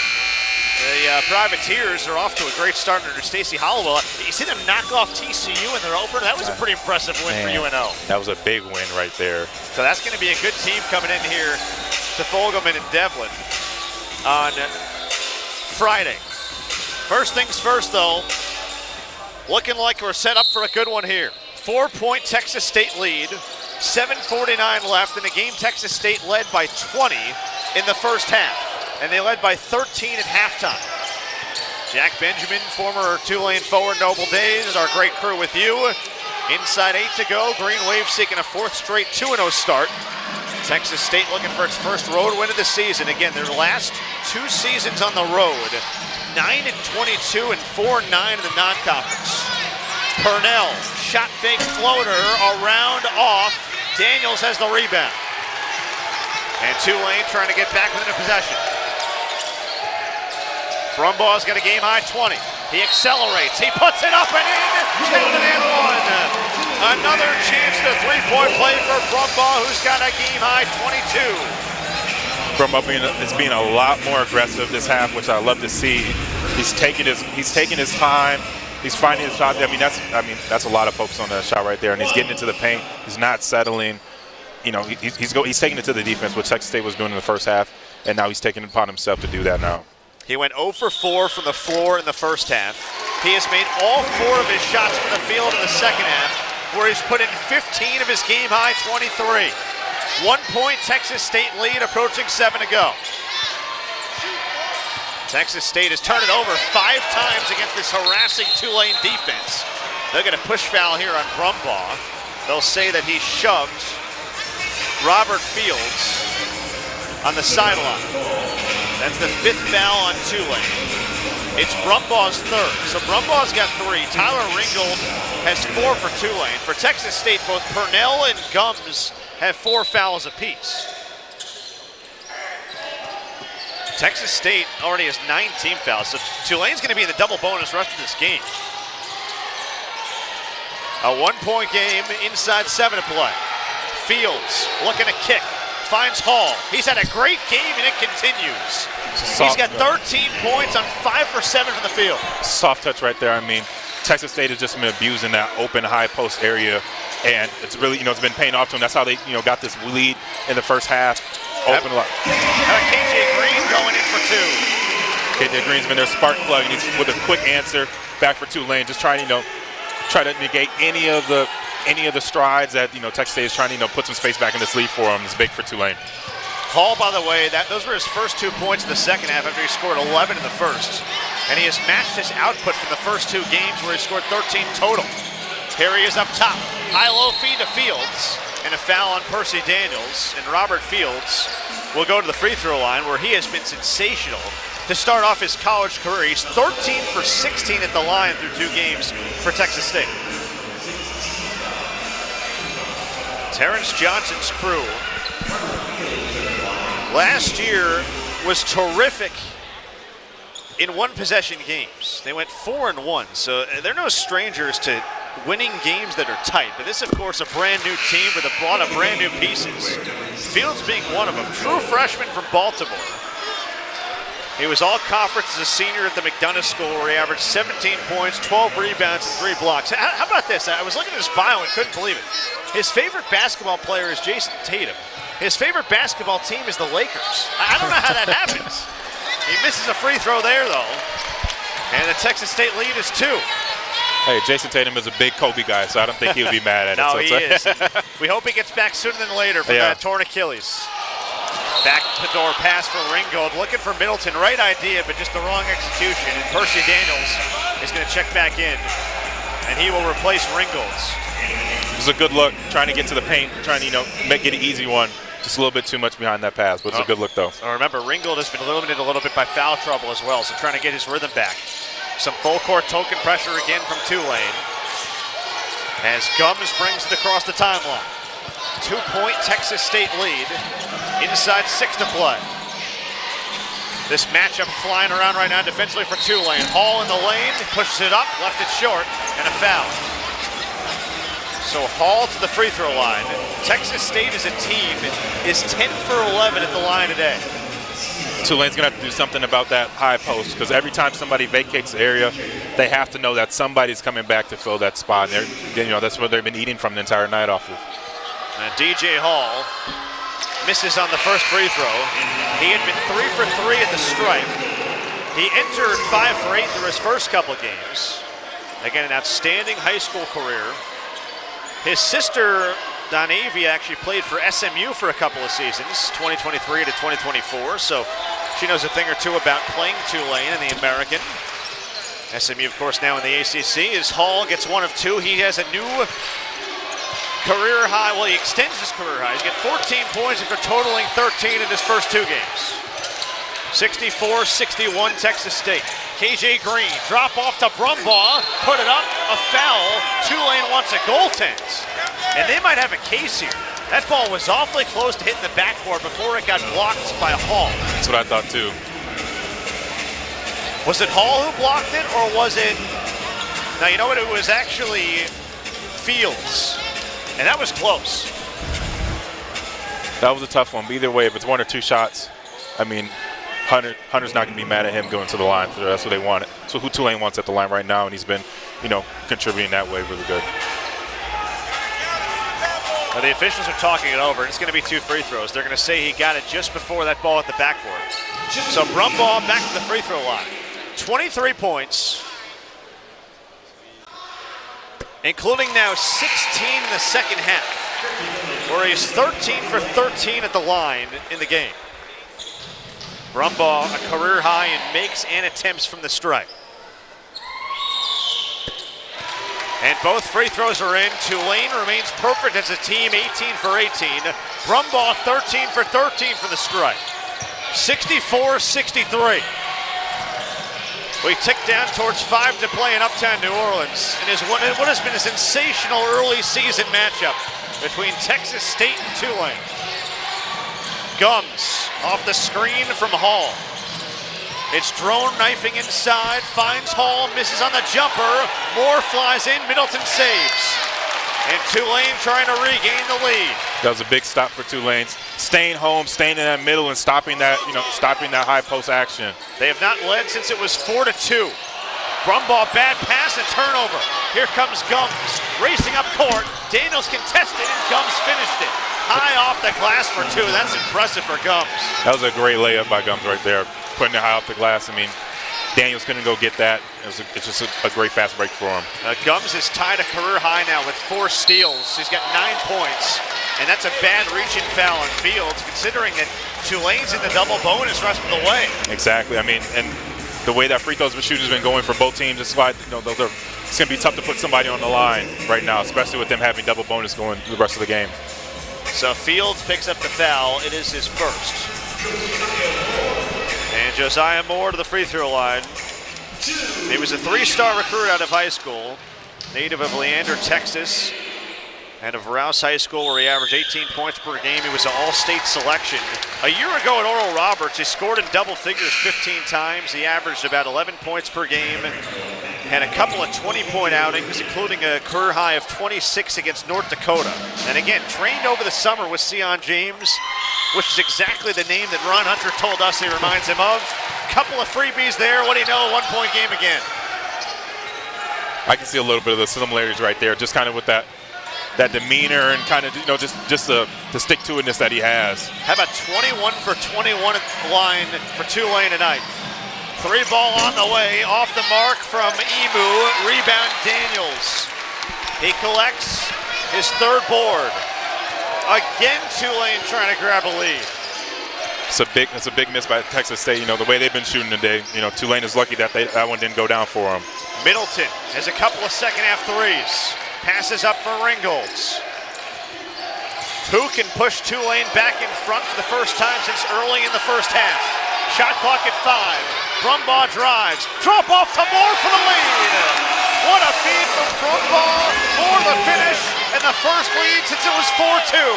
It's a great way of being patient and not forcing something, and then, JoJo just being, there on the cut, ready for, just ready for anything. Tulane has come back from 20 down to lead by 1 late. And that is Texas State have a counter. Gums, thrown, knocked away by Brumbaugh. You cannot say enough about him on both ends of the floor. Brumbaugh, by the way, has now tied a career high with 25, but he's also got 6 assists. Dropping a dime right here to Josiah Moore. Tulane in front for the first time since 2.5 minutes in.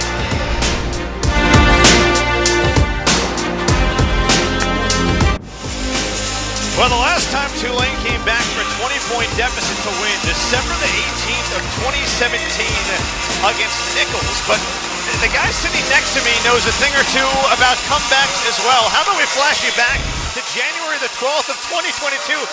We couldn't have Noble Days on his first broadcast without showing the legendary charge on Ricky Council. What do you remember about that moment? Man, I mean, it was a packed building. You know, couldn't hear the guy next to you, but I mean, just, you know, muscle memory, just, you know, stand there and take that charge. That was a big call by the ref to call that on the road. So I was happy he called that for me. I needed that. we did our best to check prior to the broadcast the official charges taking leaders in Tulane history. Until we're proven otherwise, you're officially the leader. But I'll tell you what, that was the first ever win for Tulane at the Roundhouse, too. That had to feel so good for you guys to grit out that W in a game you trailed by 16. It was big because we were in a rut that season, too, at that time. But, you know, I was just happy that Coach had trusted me to take that guy, you know, take that charge. And, you know, appreciate Ricky Council for, you know, jumping to get that charge. I've nicknamed you Mr. Charges until I find a new nickname for you. I'm with it. We'll roll with it for now. But what do you remember being down in games and to fight back the way you did? I mean, what does it take to pull off a comeback like this? Just every possession, you know, you have to cherish the ball every possession because, you know, turnovers and, you know, getting takeaways is big at the end of the games, you know. Hall's off on a three. That rebound is off the hand of Drone, and it is going to Tulane. Now the officials are going to talk it over. Texas State is saying that it should be their ball, and it is going to be Tulane ball.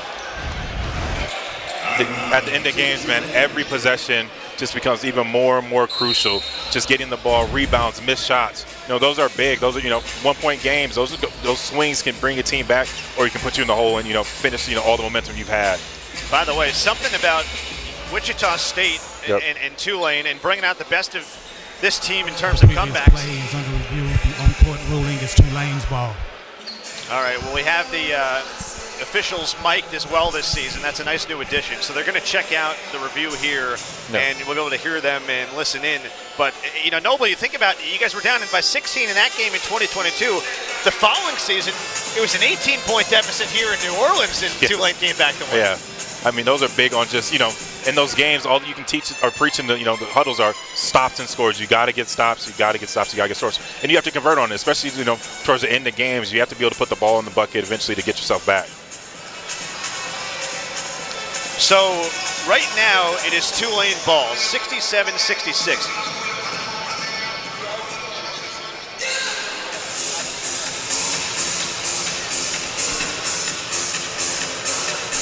So, again, they are reviewing the out-of-bounds call here. Now, one of the new key rules in college basketball this year is the coach's appeal. It's in a sense a challenge, but we use the word appeal. Yeah. These are the different things that you can look at. A correctable error, so something as if ball is off of who, touched last by who, a scoring, timing, or arrow mistake, intentional or contact disqualifying fouls, flagrants, etc., and then whether a shot should count as a foul against a certain player. So this is definitely within the realm of what you can look at. Texas State, of course, wanted to look at it right away, considering you're in a 1-point game and 3:01 to go. And I'm sure you were wishing they had this kind of rule when you were playing. Yeah, I wish they had something like this. You know, I mean, like you said, in these games, you know, every little possession matters, and that can, you know, be, you know, a 4-point swing for Tulane or Texas State getting the lead back, and every coach, you know, fighting for every possession they can get because you only get so many in a game.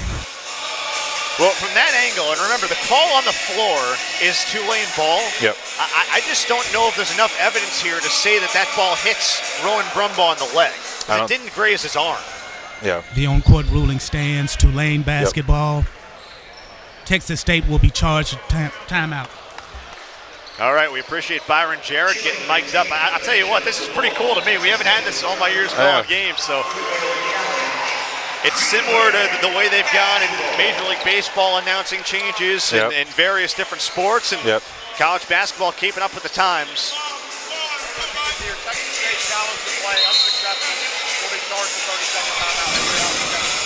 So Texas State is out of appeals, and they are charged a timeout as well because they used the appeal there and they were not successful. So keep that in mind as we go down the stretch here.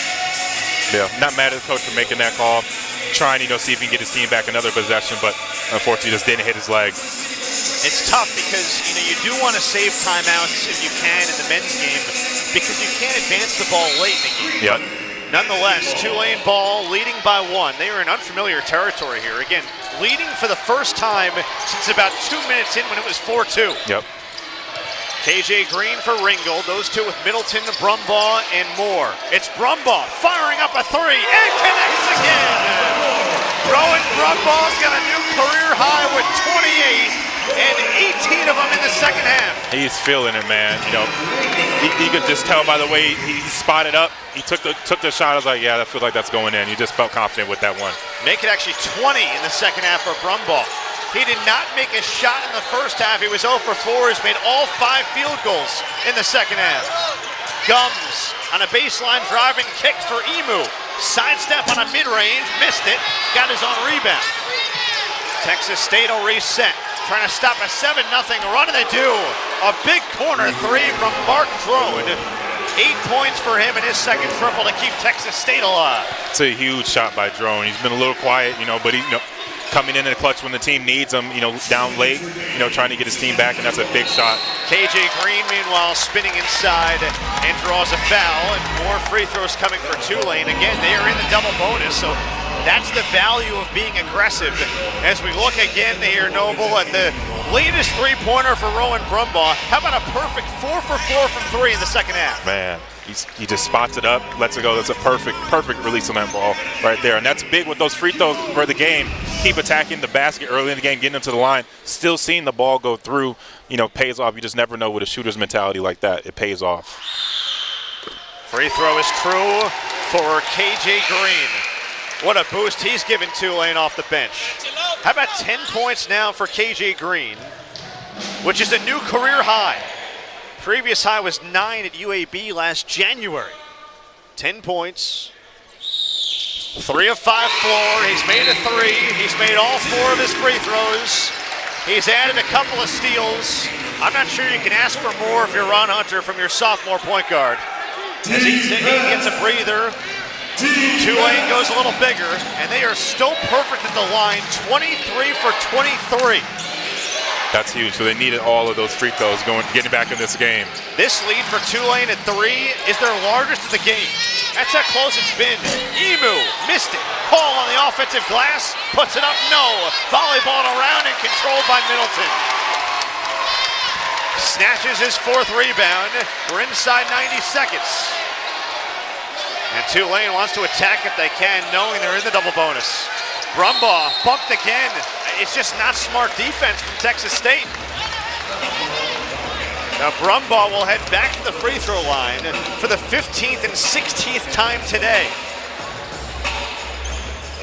Yeah, if Tulane wants to keep this game, keep this lead, they shouldn't shoot any jump shots unless they're in late shot clock situation, because they're in a double bonus, and they should drive and attack and not settle. Just take this game out. Brumbaugh gets the roll.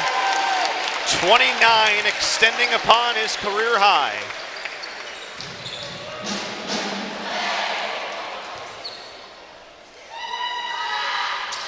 He is now 16 for 16 at the free throw line. The most makes without a miss in Tulane school history is 15.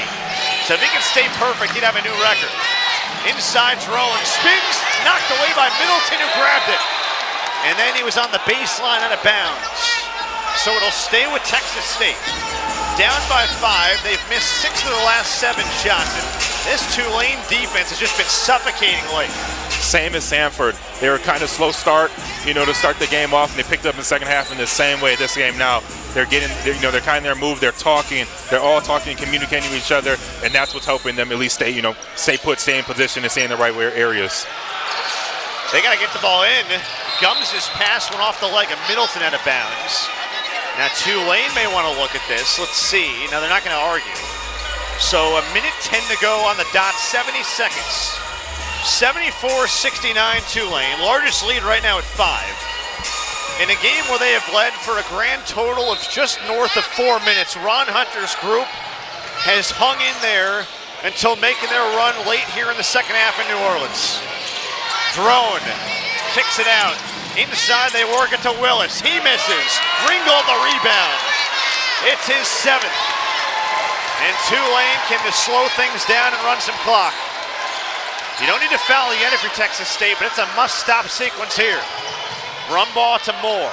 No need to hurry if you're Tulane. Yeah, Tulane's going to have to take this down. Take it down to the end of the shot clock and try to go get a layup or a foul. Brumbaugh with 30, out to Ringel. Shot clock at 5 at 4. Brumbaugh with 3 with 2. Hoists a 3, and he's fouled. With 1 on the shot clock and 30.9 to go, Brumbaugh will get 3 free throws.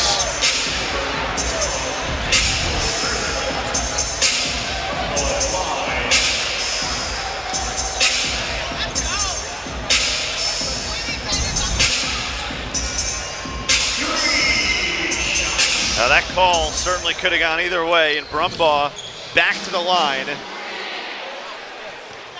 30 points, make it 31. It is the most of his career now by a half dozen. Previous high had been 25 last year against Rice. He has 11 career 20-point games. He makes that second free throw.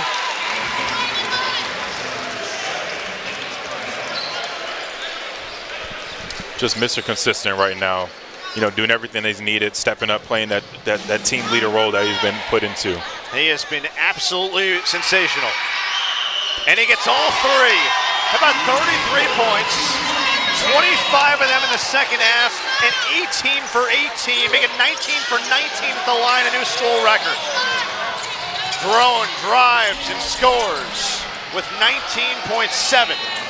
Daniels inbounds to Brumbaugh. They want to get the ball out of his hands. They find Middleton, who brings it into the front court, and he's fouled with 13.8 in a 6-point game. Rowan Brumbaugh, 19 for 19 on free throws. Again, the previous school record had been 14 for 14 for a single game. Donnie Stith in 2005 against Louisville.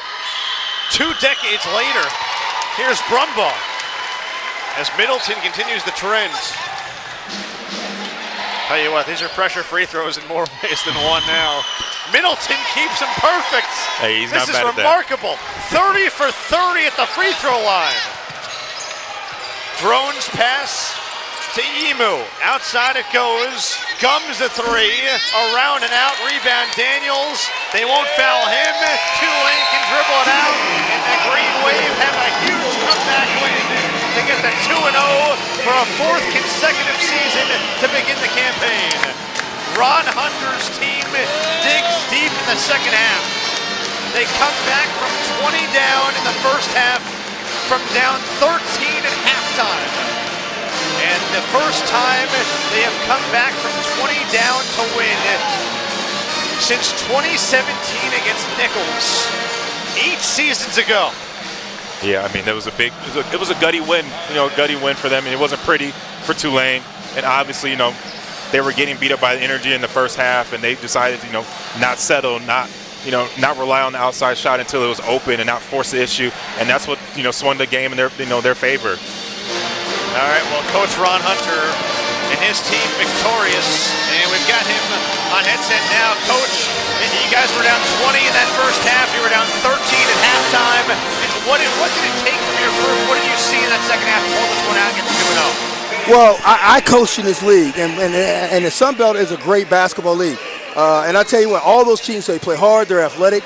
And I told our guys, these guys are going to come in and wanting to win this game. And I thought they took the fight to us early. I was disappointed in how we played. But what I learned about this team, the resiliency. We could have easily gave up. We kept fighting.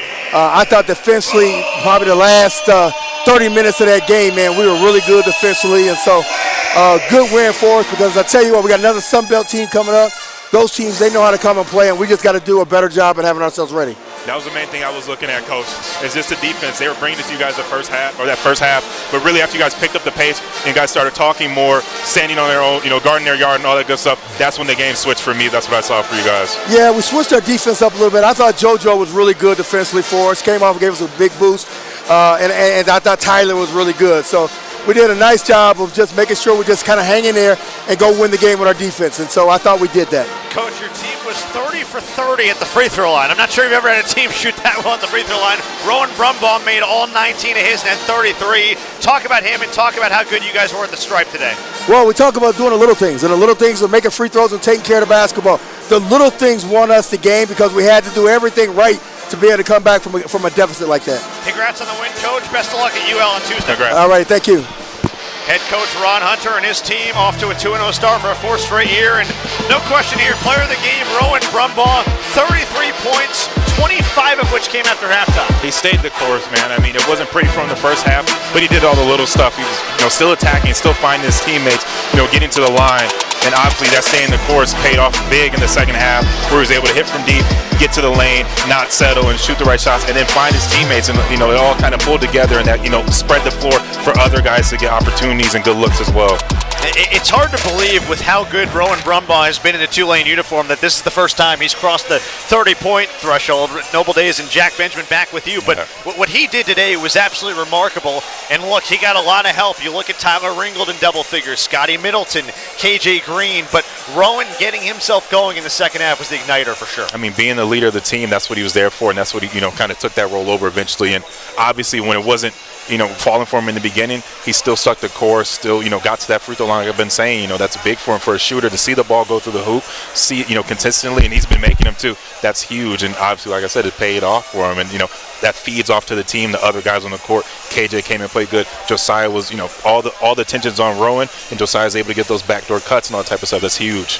Tulane's had a lot of really good wins under Ron Hunter. This is the largest deficit they have overcome under his watch. Again, they came back from 18 down against Wichita State back in 2023, but you mentioned on the broadcast what it takes to overcome a deficit like that. What stuck out about this team, and what can they draw from as they move forward now to Louisiana and New Orleans next week? I mean, really taking it down to those 4-minute, those media time, taking it down to those medias where you have to be able to focus in and take in one possession at a time. Especially, you never want to get down, but when you do, being able to focus on small plays, defense, stop and score, getting the defense, talking. That's eventually what they did in that second half when they weren't really doing it too much. You could see on the backside cuts, middle being wide open, but once they started talking, it started drying up for Texas. I'll tell you what, man.